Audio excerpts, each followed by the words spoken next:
Salam şagirdlər. Bugünkü dərsimizin izahı olacaq İngiltərə burjua inqilabı mövzusu. Digər Avropa ölkələrindən fərqli olaraq İngiltərədə parlament öz üstünlüyünü qoruyub saxladı.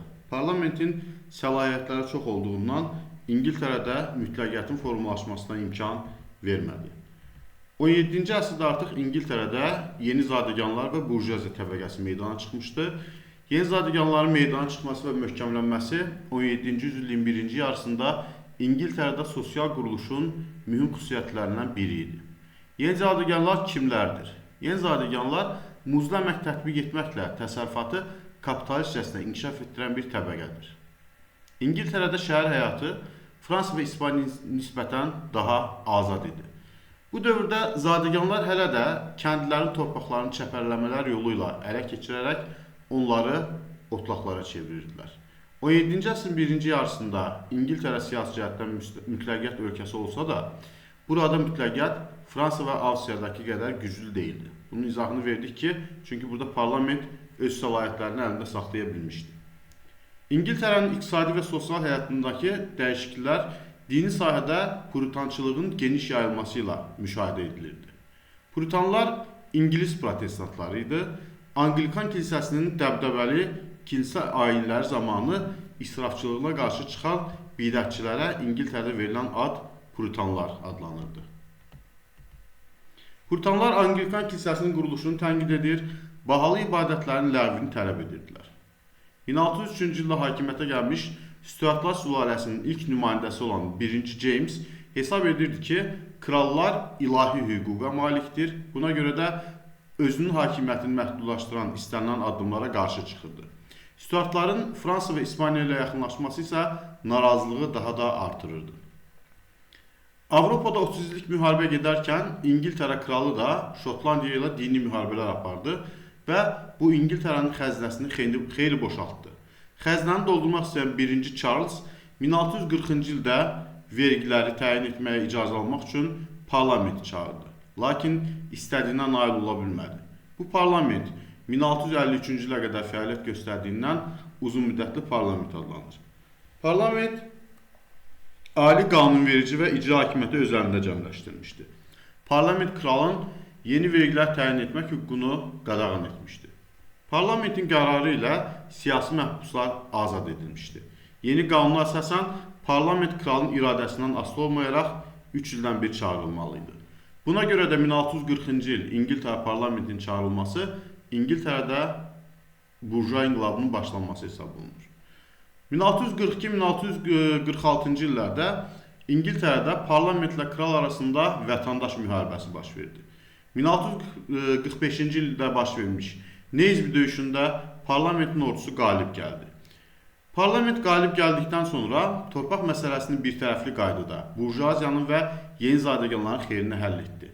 Çəpərləmələrə rəsmi şəkildə icazə verildi. Bu isə xalqın mənafeyinə zidd olan addımlar idi. 1648-ci ildə Şotlandiyanın köməyi ilə kral parlamentə qarşı yeni, ikinci vətəndaş müharibəsinə başladı, lakin bu müharibədə də məğlub oldu. 1649-1653-cü illər İngiltərə Respublikası dövrüdür. İngiltərə Respublikasını bir palatalı parlament idarə edirdi.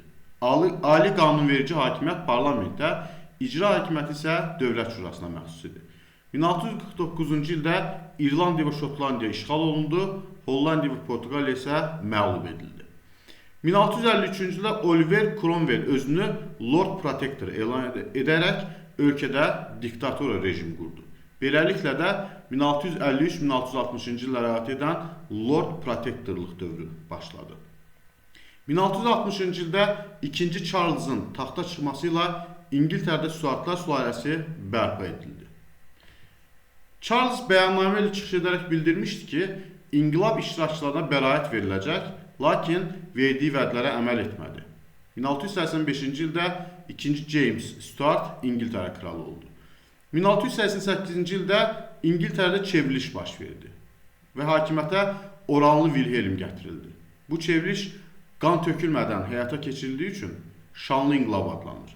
1689-cu ildə İngiltərə parlamenti hüquqlar haqqında Bill adlı qanun qəbul etdi. Bu qanuna əsasən İngiltərə parlamentli monarxiya çevrildi. Kral qanunlara veto qoymaq hüququnu itirdi və ölkəni parlamentlə birlikdə idarə etməli oldu. İnqilab və yaxud da şanlı inqilab nəticəsində hakimiyyətin burjuaziyanın əlinə keçməsi, aqrar çevrilişin baş verməsi İngiltərə sənayesinin inkişafına səbəb oldu. Aqrar çevriliş nədir? Kənd təsərrüfatında muzlu əməkdən istifadə olunması ilə bağlı kapitalist münasibətlərinə keçid aqrar çevriliş adlanır. 1707-ci ildə İngiltərə və Şotlandiya birləşərək Böyük Britaniya krallığını yaratdı. İngiltərədə 18-ci əsrdə maarifçilik hərəkatı baş verdi. İngiltərədə maarifçilik hərəkatı inqilabdan sonra formalaşmışdı. Burada maarifçilik mötədil xarakter daşıyırdı. Kilsəni və feodal qaydalarını sərt tənqid etmirdi. Onların siyasi baxışları İngiltərənin dövlət quruluşuna bəraət qazandırmağa yönəlmişdi. 18-ci əsrin ikinci yarısında İngiltərədə kapitalist münasibətlərinin inkişafı sürətləndi və sənaye çevrilişi baş verdi. Sənaye çevrilişi əl əməyinə əsaslanan manufakturadan iri maşınlı sənaye istehsalına keçid deməkdir. Sənaye çevrilişi əvvəlcə yüngül sənayedə, xüsusən də toxuculuq sənayesində baş verirdi.